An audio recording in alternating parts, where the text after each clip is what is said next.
longer hours, you make 40% more money. False. Straight up false. Absolutely made up. He did not get that statistic from anything, okay? That is a completely made up false statistic. The only thing that is real in this situation is the top of the hour ad break, okay? Jordan Peterson gets emotional. It will give you goosebumps. Listen carefully. Thank you, Sills Design, for the 5 Get the Subs as well. That's something worth thinking about. You know, you've got a job. Maybe you show up 15 minutes early and you leave 15 minutes late. Why? There is absolutely zero reason. What is hilarious to me, okay, I'll just say this. A lazy worker is a smarter worker than one who works hard unconditionally. Okay? Because if you are doing wage labor for someone else, and this is going to be very frustrating for people because your entire life people have told you have to work hard. You have to work harder than everybody else, and like you'll be gifted, you'll be celebrated. Like people will fucking give you people will venerate you, they'll accomplish, they'll love how much you've accomplished, blah blah blah. This obviously does not extend to people who are working for themselves, okay? Or working on themselves, rather. But I'll tell you this much. A lazy worker is technically smarter than a harder worker, because the reality is that you as a worker want to work the least amount of time for the most amount of pay. It's normal. And your boss wants you to work the most amount of time for the least amount of pay. Okay? This is the antagonism and the conflict of interest built into the heart of capitalism, this system. Okay? So anyone who tells you, like, when you're working, you got to work super fucking hard, you got to fucking do everything you can, and you'll get paid more, that's bullshit. No, you won't. And you will certainly never get paid exactly the amount of value that you bring with your labor. That will never happen. Why? Because of what is known as profits. A company cannot have profits if they pay their workers the fair due. If they actually pay their workers exactly how much money their workers are generating, then there's no profits. Okay? Profits are surplus labor value extracted from the workers. That's just it. Simple as. Simple as. All right? Simple as, prof.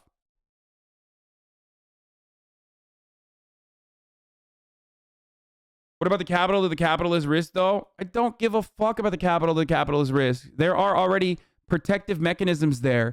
And the thing that capitalists are fucking risking, ultimately, is to become a worker once again. And man, they treat that like it's death. Why? Because they know how they treat the workers. That's why. It's not like when you lose your capital, you get fucking killed. It's not like when you lose your capital, you fucking go to jail.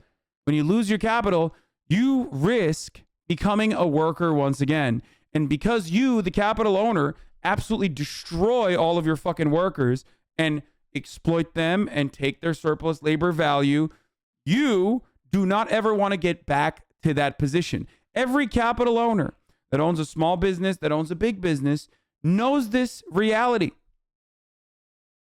That the biggest fear that they have in their heart of hearts is to one day become a worker again to a boss like themselves. That's it.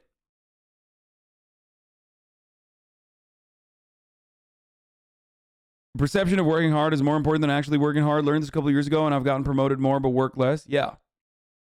So the irony is that the people that are working less at the fucking at the racism factory are technically working smarter.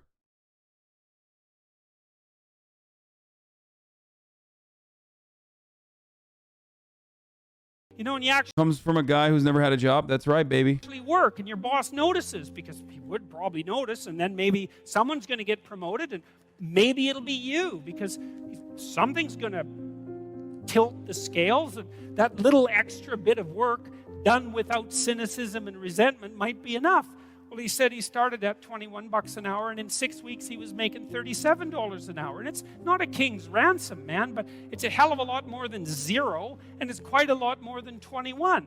He said his life had turned around substantially because he learned if he put some damn effort into it. And I'm not trying. Oh, the personal anecdotes of a singular individual that was rewarded for working harder by a boss that noticed is actually what we should pay attention to in this circumstance, despite it going against their best interest to do so. To be Joe Optimist here. Like, I know that people hit runs of bad luck and that things can take you out of life, right? Unfortunate illnesses and betrayal, and like there's no shortage of randomness and horror that can wipe you out even if you're doing your best. But you don't have a better bloody plan than to do your best, and it tends to work a lot better than you think. And what's so interesting about the hierarchies that people set up is that that's how they're set up. They're not set up on power. They're set up on reciprocity. Hierarchies are not set up on power? Then how are hierarchies defended? Without power, a hierarchy is just someone being like, I'm cooler than you. That's it. Hierarchies are nothing without power. What a fucking delusional, idiotic, moronic fucking take, dude. Reciprocity and skill and trust. Not always. And if you're in a job where you work hard and you're a good guy and you're doing your best and your boss is a bloody tyrant and you never get a break, it's like, okay, fine. You're in a Foucault world.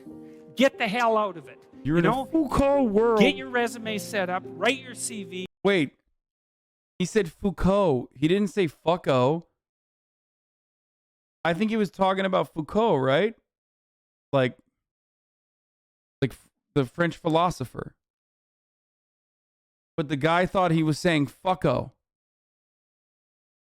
I don't even know how like Foucault works in the situation. Like, is he saying it's like a prison? Like, I don't really know what he means by like you're living in a fucking Foucault world.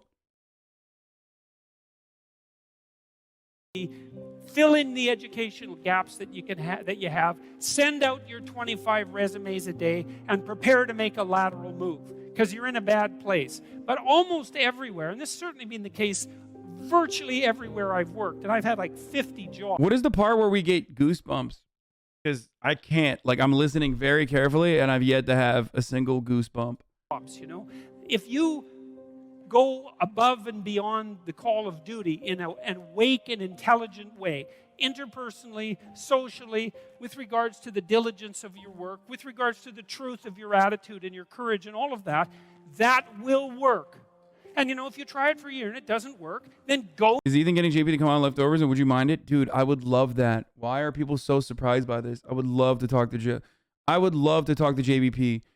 3-4 years ago, I never would have thought that I would have the opportunity. Right now, I legitimately do have the opportunity. I'm very excited for it. Go somewhere else, because you can, right? You're free. I mean, it's not easy. Oh, wow. Ultimately, by the way, his argument is still reduced to, oh, are you in a dead-end fucking job? Just go get a job somewhere else, sweaty. Like, it's that fucking simple, dude. This is the incredibly frustrating fucking reality that, like, ultimately, when you arrive at any sort of prescriptive solution, your argument devolves into, oh, are you homeless? Just buy a home. Do you not like your job? Just get a job somewhere else that pays more. Just slide on the Indeed slider to $75,000 a month, bucko. Or $75,000 a year. Sorry, I said a month. But maybe you should slide it to that. Your attitude and your courage and all of that, that will work. And if you try it for a year and it doesn't work, then go somewhere else, because you can, right? You're free. I mean, it's not easy. You can't just walk out the door and instantly find another job, but you're not enslaved. You quite literally are enslaved in a capitalist society to make these sorts of fucking decisions. Why? Because healthcare is not free. Healthcare is not universal. This is one of many different ways that a capitalist, hyper-capitalist society like the United States of America will trap you into a lifetime of destitute wage slavery. How do they do that? in order to become a more productive laborer, okay, in order to become a more productive worker, you go to college and you learn skills, okay? Technically, you're supposed to be. Or you go to a trade school and you learn skills. Regardless, you're learning something, right? And then in that process, maybe you're fortunate enough to be able to get a job. But before you get to that point, now you've taken on debt, okay? You have now taken on a profound amount of debt to better yourself, to have more skills, to become a more productive laborer. In comparison to other countries, the amount of debt you've taken is profound. It is sizable. It is vast. Now you have to pay off that debt. So now you're in the debt trap, okay? How do you pay off that debt? Well, you have to actually get a job. What if you don't have any good jobs? Because all the good jobs are taken by those who were recipients of intergenerational wealth and legacy admissions into these institutes of higher learning that are, way better at networking. All the good jobs are taken. So what do? You take a job wherever you can. Now, that job is not paying you well, but you think, hey, this is short term. I can do whatever. Like, I will eventually get a good job, but I have to start paying this fucking debt. So now you took a job that is not even helpful. Okay, now you took a job that is not even applicable to the technical skills that you learned or the skills that you learned or whatever your specialty was, right?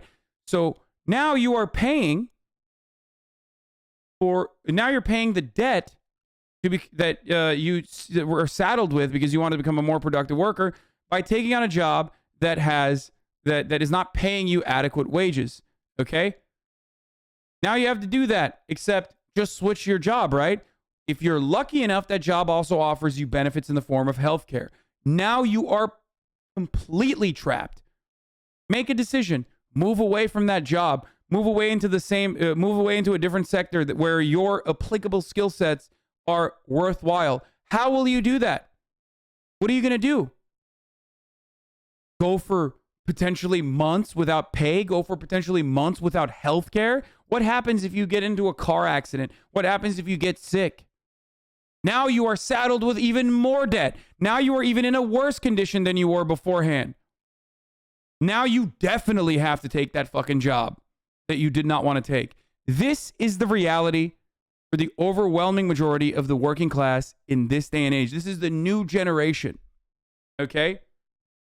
And this is by design. Other countries do not saddle you with debt just for the sake of becoming a more productive worker. Other countries also do not trap you into whatever job that you had to take, that you were forced to take to survive and to pay off that debt with the marriage of healthcare and the job that you have.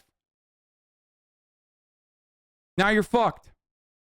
And it's completely outside of your power. Okay? And not only that, but for the average worker, that budget shortfall is built into your existence. And that is by design, because as Jordan Peterson also correctly pointed out when talking about the guy who had Parkinson's and the other guy who was absolutely bloody wrecked by a motorcycle incident, okay? Someone has to keep the lights on. Someone has to clean the toilets. Now, there are two different methods of doing this: by positive reinforcement, by making you understand that you are valuable, that you have a stake in ownership in the business itself. And that's precisely why you understand it's like, owning your own house or whatever, where you're like, oh yeah, I'm going to clean my fucking living space because I want to live in a cleanly living space.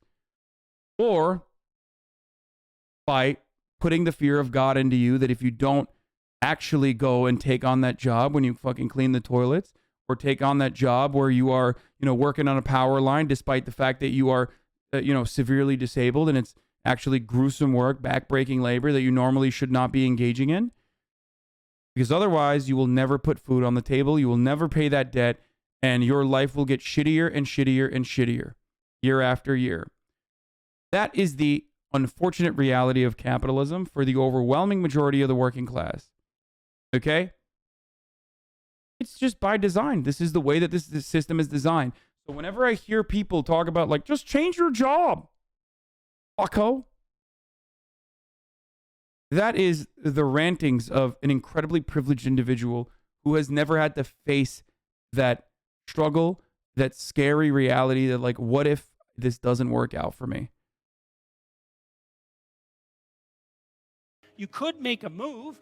You could even decide that you're going to make a move and double your salary. You know, it's not a bad goal, and it's certainly a possibility. Yeah, you could. It's like, it is. You also could go back to square one, where you don't have a job, and now you don't have healthcare either. And now you are renting, so you have to pay rent. How are you going to pay that? It isn't hierarchy. It's ethics that determines success in a functional society. It's also bullshit. All of the top wealthiest individuals are not known for their ethics or their code of conduct. It's about how predatory they are willing to be. It is quite the opposite.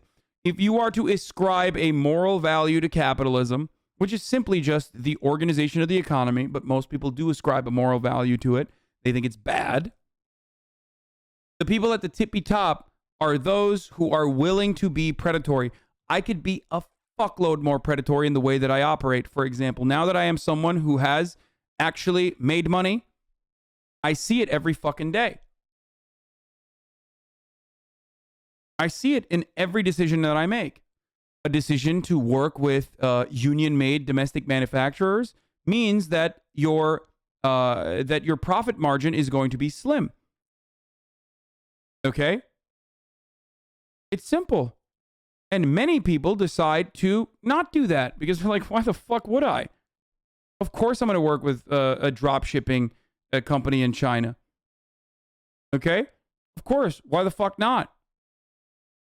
Of course I'm going to cut corners everywhere I can. Why the fuck not?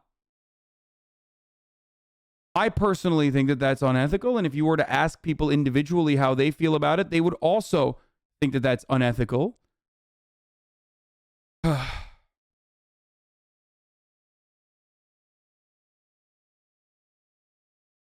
But people don't want to do that. People don't want to make these ethical decisions. Time to lift the L's of embargo. My karma farmers are down 28% in net karma and are losing Reddit Cloud and various discords. Please come to the negotiation table and discuss this. You'll see there's valid points on both sides. Please be less hypocritical and spread the karma wealth.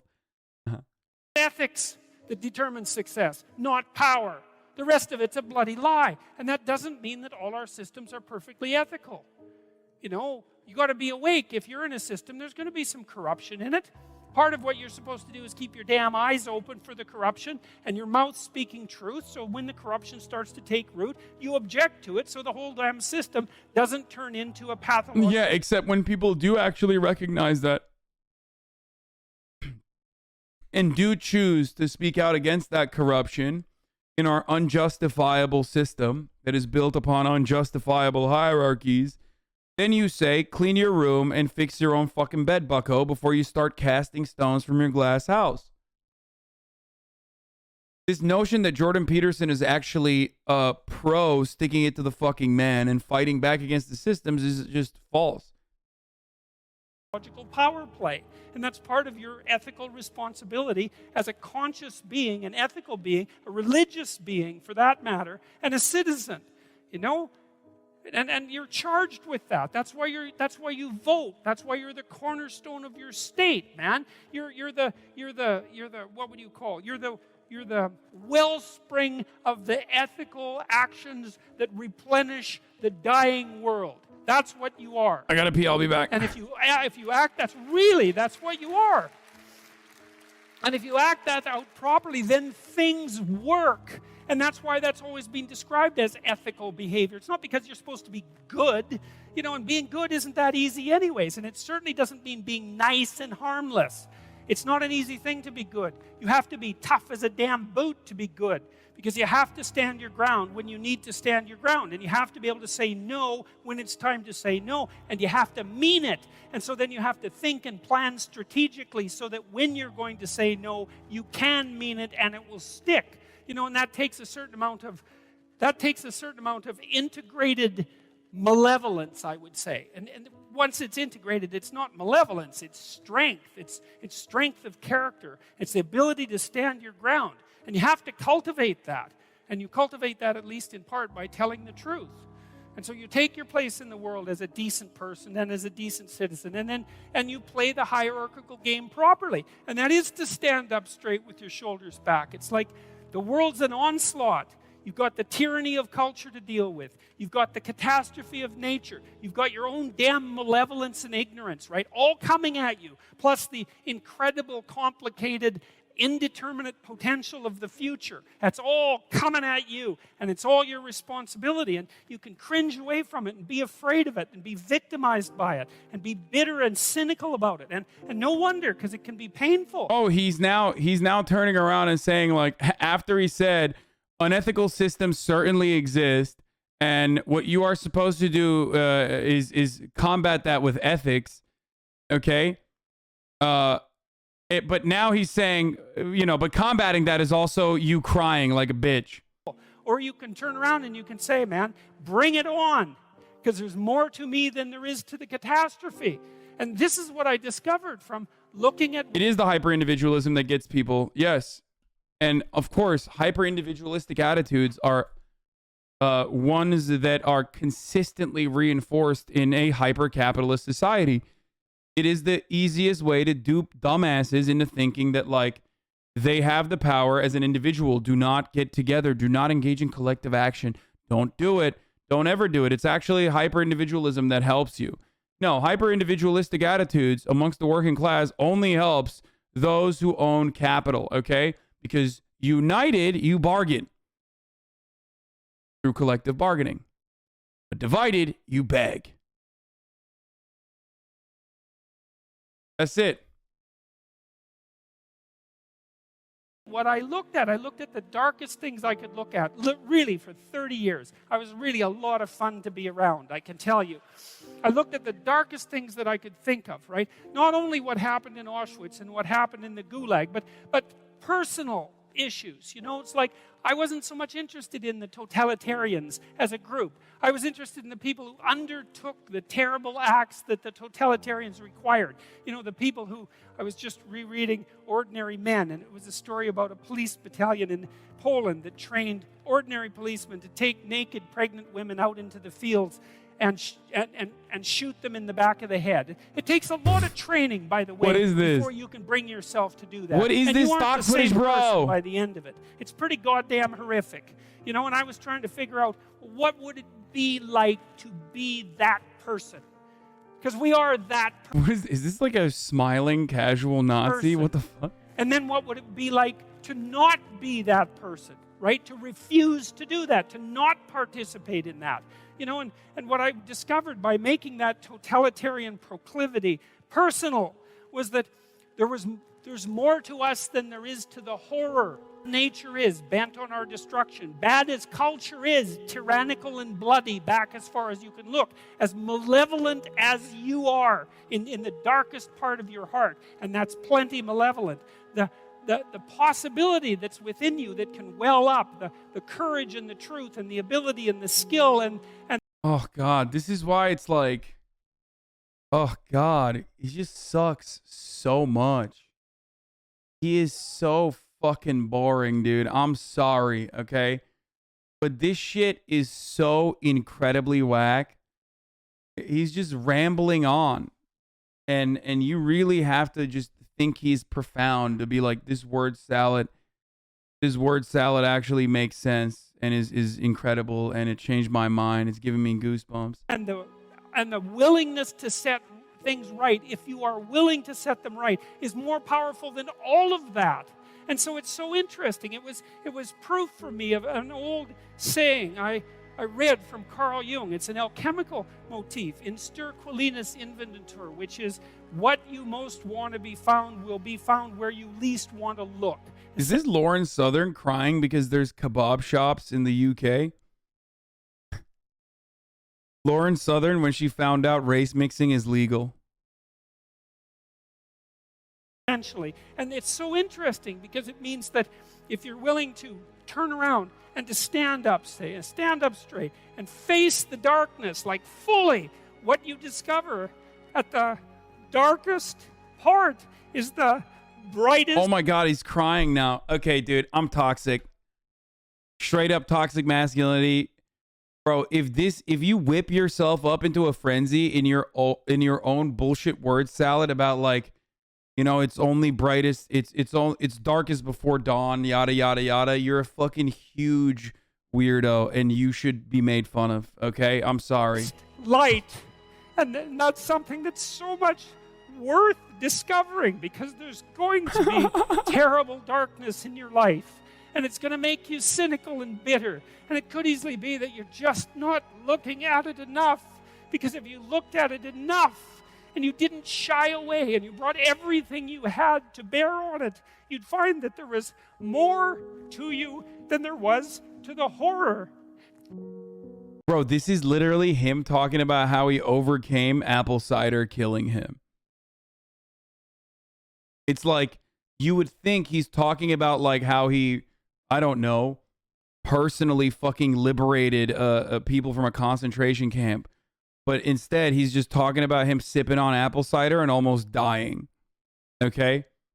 Like, what kind of profound, like, ethical decisions that Jordan Peterson had to make in his lifetime when faced with like incredibly unethical hierarchies that he's had to defeat by individually getting, by individually fucking, I don't know, figuring out a way to overcome oppression. Drop what you're doing that's foolish, that you know is foolish, and pick an aim that's worthwhile, you know, to make things better for yourself, like you're worth taking care of, like you're worth something, you know, and to surround yourself with people who believe the same and who are rejoicing in your accomplishments and unhappy when you fail, right? And you're comparing yourself to your accomplishments Jordan Peterson, when asked not to misgender a student, of yesterday and not to someone else's today, so that you're not jealous and bitter, and you put your own house in order so that you're not cursed. This is Jordan Peterson when someone told him that, like, you know, women have access to birth control and therefore can, you know, make decisions over their own bodies more effectively. The world when some of its disarray might be your fault, and you're trying to pursue something meaningful, and you're doing your best to tell the truth and all of that, and then you see what happens. Who the hell are you? You know, you think you're a miracle of some bloody bizarre. What is your criticism for all the people he inspired to get out of a suicide type mindset? I have epilepsy and he helped me out with that mindset 100%, whether you believe it or not. I'm happy for you, considering that you have also found yourself in this community. Clearly, you know, I would assume pre-watch KWJP would destroy you. What? JP, Jordan Peterson shredded him all the way since 2020. This is why Michael Jordan is a shitty human. In October 2020, Purdue farmer pled guilty.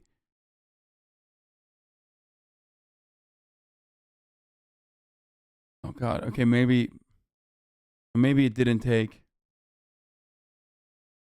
I love when people are like, I read Jordan Peterson and it took me off the verge of suicide, and it's like, you know, that's just yet another fucking example that society has completely failed, right? Like, you were driven to the point of suicidal ideation and you did not have the faculties and the institutions and the support system to help you out. So you actually fucking, you were helped out by, you know, right-wing Kermit the Frog, basically telling you the exact same pop psychology bullshit that has been written in perpetuity a million times over. And now, because no one else has ever fucking helped you out in your entire life, okay? Okay, because no one else in the adequate, in a normal civilized society, in the adequate, the adequate organizations have not done anything, okay, to help you. Now you think this fucking dumbass is your savior. You saved yourself, okay? And you have a lot more, looking at your chat history, you have a lot more saving to do. But you can. You can get better. You've been duped by Jordan Peterson, though, my friend, unfortunately.